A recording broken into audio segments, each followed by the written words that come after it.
दोस्तों कहते हैं कि बुरे कामों का अंत हमेशा बुरा होता है। आज नहीं तो कल आप अगर बुरा काम कर रहे हैं तो आपको उसकी सज़ा ज़रूर मिलेगी। दोस्तों एक ऐसी ही घटना आपको आज सुनाने जा रहा हूँ, एक ऐसी ही कहानी सुनाने जा रहा हूँ जहाँ पर एक विधवा चाची होती है। जब उसके पति की मौत हो जाती है तो वो जो होती है अपने मदद जो होती है, कोई भी मदद, घर का कोई सामान लाना हो या कोई किसी भी काम के लिए मदद अपने एक भतीजे से लेने लगती है। और उसका भतीजा जो होता है उसकी खूब सारी मदद करने लगता है, यानी कि कोई भी काम होता है तो उसका भतीजा उसका मदद ज़रूर करता है। इसी तरीके से दोस्तों समय बीतते जाते हैं और एक दिन ऐसा होता है दोस्तों कि इन दोनों के बीच में अफेयर हो जाता है। लगातार एक दूसरे के साथ रहने की वजह से ज़्यादातर भतीजा अपनी चाची के ही घर रहता है और लगातार एक दूसरे के साथ रहने की वजह से इन दोनों के बीच अफेयर हो जाता है। और वो जो भतीजा होता है जिसका नाम सलमान होता है, जब उसकी चाची के साथ उसका अफेयर हो जाता है तो फिर वो उसके साथ एक कदम और आगे बढ़ाता है और इन दोनों के बीच नाजायज़ रिश्ते भी बनने लगते हैं। और ये दोनों कई महीनों तक पति पत्नी की तरह रहते हैं। जैसे पति और पत्नी रहते हैं उसी तरीके से ये दोनों अपने रिश्ते को सामसार करके ये दोनों पति पत्नी की तरह रहने लगते हैं। और इस बात की जानकारी गांव वालों को भी होने लगती है। और एक दिन की बात होती है दोस्तों कि सुबह के करीब 9 बज रहे होते हैं और उसकी चाची के जो बच्चे होते हैं वो रोते रहते हैं और आसपास के लोग वहाँ इकट्ठा होते हैं। तो वो जो बच्चे होते हैं कहते हैं कि मेरी माँ की मौत हो गई है। उसके बाद दोस्तों गांव वाले जो होते हैं देखते हैं कि उस महिला की, विधवा महिला की सर जो होती है उसके धड़ से अलग होती है और उसकी लाश उसके कमरे में पड़ी होती है। आखिर दोस्तों उसकी हत्या किसने की थी और क्यों की? क्या सलमान ने उसकी हत्या की? अगर सलमान ने उसकी हत्या की तो क्यों की? पूरी कहानी जानने के लिए वीडियो में अंत तक जरूर बने रहें, क्योंकि दोस्तों इस कहानी से आप लोगों को एक बहुत बड़ी सीख मिलने वाली है। इसीलिए दोस्तों आप लोग वीडियो को अंत तक जरूर देखना। और साथ में आप लोगों से रिक्वेस्ट है कि अगर आप लोग हमारे चैनल पर नए हैं तो कृपया चैनल को सब्सक्राइब कर लें और वीडियो को एक लाइक ज़रूर कर लें ताकि आपका प्यार आशीर्वाद मिले और मेरा हौसला बढ़ता रहे। तो नमस्कार, प्रणाम दोस्तों, मैं आप सबका दोस्त, आप सबका भाई अजय राज और आप देख रहे हैं हमारा और अपना YouTube channel the story of AK। दोस्तों वीडियो में आगे बढ़ते हैं, पूरी कहानी विस्तार से बताते हैं। तो दोस्तों ये कहानी जो है ये राजस्थान की है। राजस्थान का एक इलाका है रायपुर से एक कहानी सामने आई है जहाँ पर एक सलीम नाम का व्यक्ति रहता था। सलीम नाम का जो व्यक्ति रहता था उसकी उम्र लगभग 30 साल थी। उसकी शादी हो चुकी थी और मजदूरी मेहनत करता था। उसकी जो पत्नी थी उसके घर रहती थी, उसके पास एक बेटा भी था। दोस्तों सलीम की ज़िंदगी अच्छे से कट रही थी, खुशहाल ज़िंदगी थी उसकी, परिवार उसका अच्छे से चल रहा था, मजदूरी मेहनत करता था और जो पैसे मिलते थे अपने घर पे लगाता था, साग सब्जी जो भी लाता था अपने घर का सामान लेके आता था। इन दोनों की वैवाहिक जीवन अच्छे से कट रही थी। दोस्तों सलीम की शादी को हुए लगभग 7-8 साल हो गए थे। 7-8 सालों के बीच में सलीम के पास 4 बच्चे थे। दोस्तों 4 बच्चे होने की वजह से सलीम और ज़्यादा मेहनत करता था और दिन रात मेहनत करता था ताकि पैसे इकट्ठे हों और अपने बच्चों की पढ़ाई लिखाई करवा सके और अपने घर का खर्च चला सके। इसी तरीके से दोस्तों दिन बीतते जाते हैं और एक दिन ऐसा आता है दोस्तों जब सलीम बहुत ज़्यादा बीमार हो जाता है और फिर बीमारी के चलते उसे हॉस्पिटल में भर्ती कराया जाता है। और उसके बाद हॉस्पिटल में भर्ती होने की वजह से बहुत सारे पैसे लग जाते हैं और उसके बाद एक दिन सलीम की मौत भी हो जाती है। दोस्तों सलीम इस दुनिया से चला जाता है तो उसकी जो बीवी होती है वो अकेली हो जाती है और उसके पास 4 बच्चे होते हैं। 4 बच्चों का जो सहारा होता है छिन जाता है और उसके घर में कोई कमाई करने वाला नहीं होता है। आखिर उसकी ज़िंदगी कटे तो कैसे कटे? इसी तरीके से दोस्तों कुछ दिन बीतते हैं। उसकी जो पत्नी होती है विधवा हो जाती है, उसके सर से पति का साया उठ जाता है, काफ़ी परेशान होने लगती है, रहने लगती है। लेकिन दोस्तों कुछ दिनों के बाद वो जो उसकी पत्नी होती है उसका एक भतीजा होता है जिसका नाम सलमान होता है, यानी कि उसके पटीदारी का होता है, यानी कि उसके पति के बड़े भाई का लड़का होता है। दोस्तों जब कोई भी काम लगता है उसकी पत्नी को, सलीम की पत्नी को, तो अपने भतीजे सलमान से बातचीत किया करती है और घर का कोई भी सामान लाना होता है तो उसी को बताती है, यानी कि जो भी काम होता था उसी को बताती थी। यानी कि सलमान जो था वो लगातार अपनी चाची की मदद करता रहता था। दोस्तों सलमान की भी शादी हो चुकी थी और उसके पास भी एक बच्चा था और सलमान जो था उसके घर के बगल में रहता था। तो जब भी उसे काम लगता था, रात बिरात या आधी रात या 2 बजे, 3 बजे, 4 बजे, जब भी उसको काम लगता था तो सलमान को अपने घर बुला लेती थी और फिर उससे अपना काम निपटवाती थी और अपने मदद करवाती थी। दोस्तों इसी तरीके से दिन बीतते जाते हैं और यही सब करते करते लगभग करीब 8 से 9 महीने बीत जाते हैं। 8 से 9 महीने बीत जाते हैं दोस्तों। तो सलमान जो होता है अपनी पत्नी को छोड़कर ज़्यादातर समय अपनी चाची के घर देता है। उसकी चाची विधवा होती है, जब भी उसे कोई दिक्कत होती है तो उसके घर रहता है। अपनी पत्नी को समझा देता है कि उनके पास पति नहीं है 4 बच्चे हैं, कोई परेशानी होती है तो उनकी मदद करनी चाहिए। उसके बाद उसकी पत्नी भी समझ जाती है और सलमान जो होता है लगातार अपनी विधवा चाची के घर आता जाता रहता है। दोस्तों आधी-आधी रात को उसके घर आ जाता है, लेकिन उसकी पत्नी उसके ऊपर शक नहीं करती है। लेकिन सलमान जो होता है दोस्तों, अपनी विधवा चाची को देखकर एकदम से उसकी नीयत ख़राब हो जाती है, क्योंकि वो बहुत ही खूबसूरत होती है। भले उसके 4 बच्चे होते हैं, लेकिन उसकी खूबसूरती में कोई कमी नहीं होती है। उसके बाद दोस्तों सलमान जो होता है, एक दिन की बात होती है, रात के 12-1 बजे अपनी चाची के घर पहुंच जाता है और फिर उसके बिस्तर के पास जाकर बैठकर उसके बदन को सहलाने लगता है। दोस्तों कुछ देर बाद जब उसकी चाची की नींद खुलती है तो फिर वो कहती है कि आखिर सलमान यहाँ तुम क्या कर रहे हो। उसके बाद सलमान जो होता है कहता है कि कुछ नहीं, ऐसे आज देखने आया था कि आप लोग सो रहे हो कि नहीं, आपके बच्चे कैसे हैं, आपके बच्चे ठीक है या नहीं है, कोई दिक्कत तो नहीं है। लेकिन उसकी जो चाची होती है वो सलमान की मंशा को समझ जाती है और मन ही मन सोचने लगती है कि सलमान का जो इरादा है वो सुबह बताऊंगी। उसके बाद वो वहाँ से चला जाता है। सुबह हो जाती है, सलमान को फिर से उसकी चाची अपने घर बुलाती है और कहती है कुछ पैसे दे दो, क्योंकि मुझे मार्केट जाना है, कुछ सामान लेना है। सलमान जो होता है 2000 रुपये निकाल कर अपनी विधवा चाची को देता है और फिर कहता है कि ठीक है, अगर अकेले जाना हो तो अकेले चले जाओ, नहीं तो बोलो तो मैं लेकर चलूँ। उसकी चाची विधवा जो होती है कहती है कि ठीक है मैं चली जाऊँगी, तुम परेशान मत हो जाओ, शाम को मेरे घर चले आना, तुमसे कुछ बात करना है।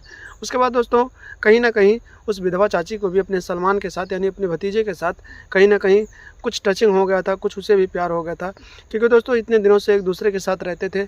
इतना सलमान उसका देख रेख करता था कि कहीं ना कहीं उसका भी मन बदलने लगा था और वो भी सलमान के साथ कुछ रिलेशनशिप बनाना चाहती थी। शाम को सलमान को अपने घर बुलाती है और फिर कहती है कि कल शाम को जो आए थे तुम रात को और मेरे बदन को क्यों सहला रहे थे, आखिर तुम्हारा इरादा क्या है। सलमान जो होता है उस दिन अपने दिल की बात कह देता है और कहता है कि मुझे तुम बहुत अच्छी लगती हो और मुझे तुम्हारे साथ रहना है। आखिर हम दोनों एक दूसरे के साथ रहते ही हैं, बस वही नहीं करते हैं जो एक पति पत्नी करते हैं। तो मैं चाहता हूँ कि तुम मेरी पति पत्नी की तरह हम दोनों रहें और इस बात की जानकारी किसी को ना लगे। दोस्तों उसकी जो चाची होती है विधवा चाची, वो भी कहीं ना कहीं काफ़ी दिन उसके पति की मौत को हो जाते हैं, तो वो भी कहीं ना कहीं अंदर से कुछ अलग तरीके से ख्यालात उसके अंदर आने लगते हैं और वो भी सलमान की बातों में हाँ भर लेती है और कहती है कि ठीक है, लेकिन ये जानकारी तुम्हारी पत्नी को ना लगे, हमारे बच्चों को ना लगे, किसी को ये जानकारी होनी नहीं चाहिए, बाकी जो होगा देखा जाएगा। उसके बाद में इन दोनों का उसी दिन से रिलेशन बढ़ जाता है और दोनों पूरी रात एक दूसरे के साथ पति पत्नी की तरह बिस्तर पर होते हैं। उस रात दोस्तों जो विधवा होती है वो विधवा का वस्त्र निकाल देती है और एक शादीशुदा वाली वस्त्र पहन लेती है और फिर सलमान को लेकर अपने कमरे में जाती है और फिर अपने बेड पर जाकर लेट जाती है और एक एक करके सलमान उसके बदन के सारे कपड़े निकाल देता है और फिर उसके साथ हम बिस्तरी करने लगता है। इसी तरीके से दोस्तों सलमान जो होता है इतनी ज़ोरदार तरीके से उसके साथ हम बिस्तरी करता है कि उसकी सिसकारियाँ जो होती हैं निकल जाती हैं और उसे बहुत दिनों के बाद एक चरम सुख मिल जाता है जो पति एक पत्नी को देता है। उसके बाद दोस्तों सलमान और उसकी विधवा चाची का ये रिश्ता बढ़ जाता है और इसी तरीके से दोनों कभी कभी दिन में भी मिलते हैं, कभी रात में मिलते हैं। जब भी मौका मिलता था एक दूसरे के हवस को मिटा लेते थे और इसी तरीके से दिन बीतते जाते हैं। दोस्तों कुछ दिनों तक इन दोनों का रिश्ता चलता रहता है और धीरे धीरे इसकी जानकारी इसके गाँव वालों को होने लगती है। गाँव में ये सब जानकारी होने लगती है कि सलमान का उसकी विधवा चाची के साथ नाजायज़ रिश्ता है। दोस्तों ये सब जानकारी जब उसकी विधवा चाची को लगती है तो वो सलमान से दूरियां बनाने लगती है और कहीं ना कहीं एक बार उसे गैर मर्द का जब चस्का लग चुका था तो फिर उसे कहीं ना कहीं किसी और के साथ भी रिलेशनशिप बनाना ही था। दोस्तों उसकी चाची जो विधवा होती है वो सलमान से दूरियां बनाने लगती है और फिर गांव के एक व्यक्ति से अपना रिलेशनशिप बनाने लगती है धीरे धीरे, ताकि सलमान के बारे में लोगों को जानकारी हो जाती है तो उससे दूरी बना लेती है और किसी दूसरे मर्द के साथ गैर मर्द के साथ अपना रिलेशनशिप चलाने लगती है। दोस्तों सलमान से दूरी बनाती है और कहती है मेरे घर मत आना, और जब सलमान उसके घर नहीं आता है तो वो अपने नए वाले बॉयफ्रेंड के साथ यानी नए वाले गैर मर्द के साथ रातें रंगीन करती है और उसे अपने घर बुलाती है और उसके साथ अपनी हवस की आग को मिटाती है। इसी तरीके से दिन बीतते जाते रहते हैं। एक दिन सलमान जो होता है किसी कारण रात के 2 बजे उठता है, अपने घर से बाहर आता है तो देखता है कि एक गांव का ही एक गैर मर्द उसकी विधवा चाची के घर जा रहा होता है और जाने के बाद उसका दरवाज़ा बंद हो जाता है और फिर उसके कमरे का लाइट भी ऑफ हो जाता है। इसी तरीके से सलमान जब सुबह होती है तो फिर अपनी चाची के घर जाता है और कहता है कि तुमने तो मुझसे दूरी बना ली, तो आधी रात को वो आदमी तुम्हारे घर क्या करने आया था और तुम्हारे कमरे में क्या कर रहा था। उसके बाद उसकी चाची जो होती है कहती है कि कोई नहीं आया था।